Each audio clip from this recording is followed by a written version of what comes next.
Segment 3, Fixing It Continued. We discussed Medicare.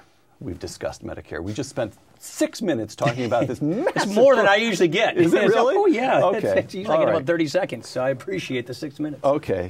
Medicaid, program that provides health insurance to the poor.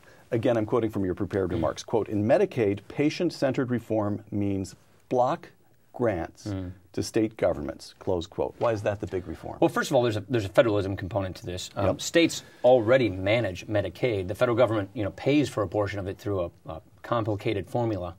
And so there's a states' rights issue here, number one.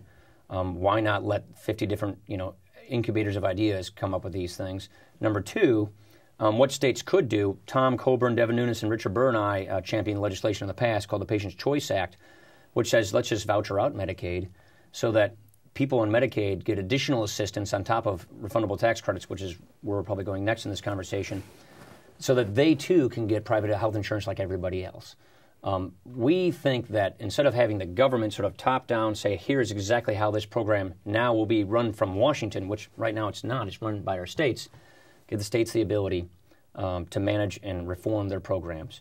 And one of the options I think they could, and I've talked to many governors who want to do this, would be to stop segregating poor people into inferior care. Where they go into the doctor's office with sort of poor person stamped to their forehead, they're in Medicaid, and more doctors won't even see Medicaid patients anymore because they lose money every time they see one of them. They get paid about 60 cents on the dollar.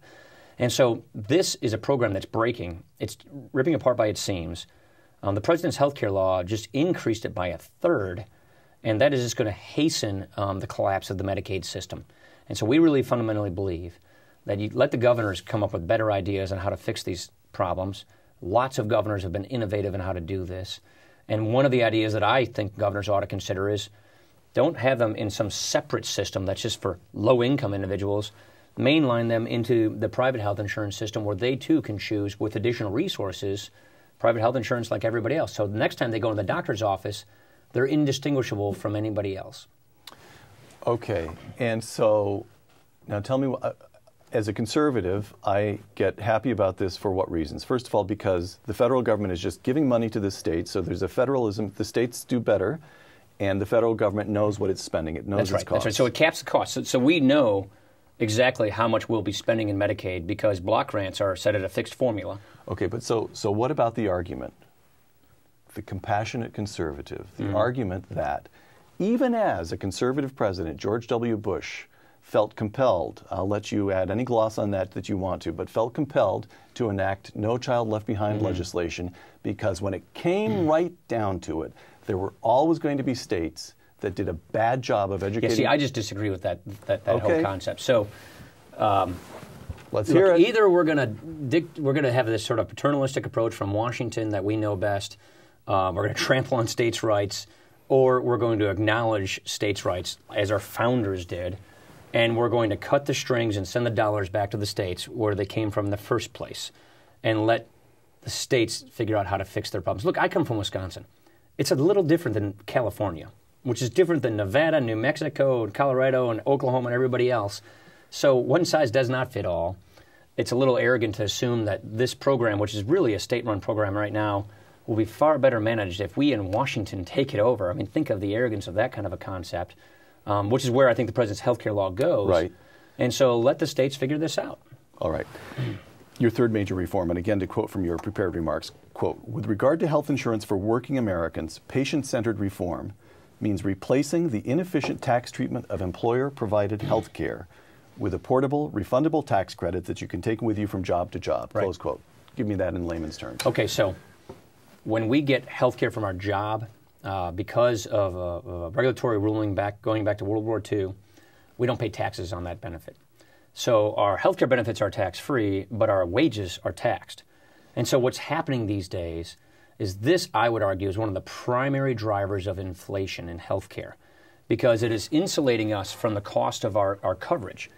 Point number one. Point number two, if we let a worker decide between wages and benefits, they'll make a better comparison as to what is in their best interest if they're both taxed at the same level.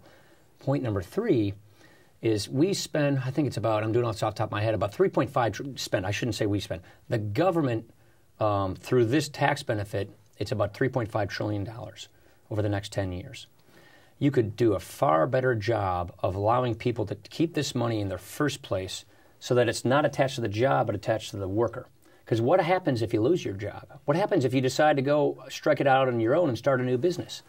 This benefit is tied to your job. So it's job-based benefits in a 21st century where you don't have the same job for the rest of your life. In the 20th century, when they put this in place, it may have made sense because you have one job for your entire career. That is not how it works these days. So why not de-link this tax benefit from the job and reattach it to the individual so that they can move through society in a portable way without losing this benefit if they lose their job? Okay, that sounds pretty good.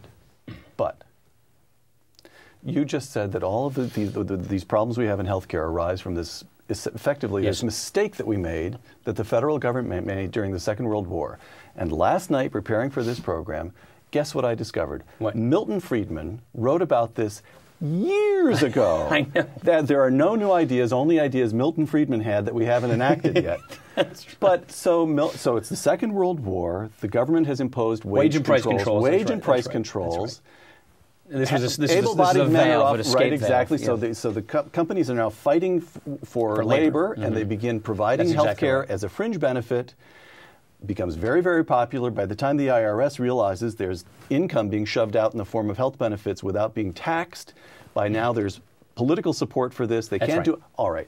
So the federal government screwed up Exactly. 70 years ago. Yes. So why don't you listen? You're saying that we face a major.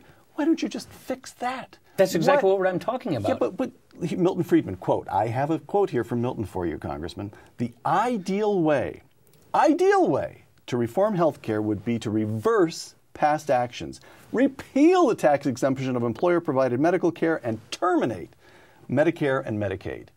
And your answer is, as the most articulate conservative in Congress, that horse has left the barn. I'm a big fan of Uncle Milty, but also I'm a fan of I'm also a fan of Burke and other conservative lodestars.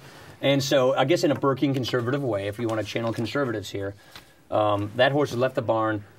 We are where we are. Let's fix the system before it gets out of our control. If we do not address the root drivers of health inflation, which is really the problem we have here, you will have a debt crisis in this country. Our government will grow to unsustainable, unprecedented levels, and therefore it will have to tax or borrow at unprecedented levels, and you will end prosperity as we've known it in this country. And so what I mean when I say that is, this healthcare issue is the product of several flaws, unintended consequences from government policy, which has given rise to this third-party payment system where you don't know what things cost because you don't pay for the bills, and you don't care what they cost because someone else is paying for the bills. Right. And so you need to reconnect the producer and the consumer, the provider and the patient into relationships where there's a real shopping incentive. Instead of having 15 bureaucrats at IPAB twist the screws and the price controls to try and get at health inflation, why don't we empower a bottom-up consumer revolution with 300 million Americans going to the providers and demanding price and quality competition like we do in every other aspect of our economy? In order to get to that moment, a patient-centered system, market-driven, you have to address these massive market imperfections that are provided by the government, and that's exactly what I'm talking about doing. Okay. And while we're conducting a seance, I can tell you that Uncle Milty would approve, because 2 or 3 years before he died, I was in a meeting with him where people were suggesting reforms of this nature, and he said that would be very good. That's Still good. not ideal. I never met the man. Still not ideal. But I've that read all would be his books. good. I've never met the guy. So the question, what you're making a judgment about what can be done given the reality of the situation, given where we given are. the political reality. Okay.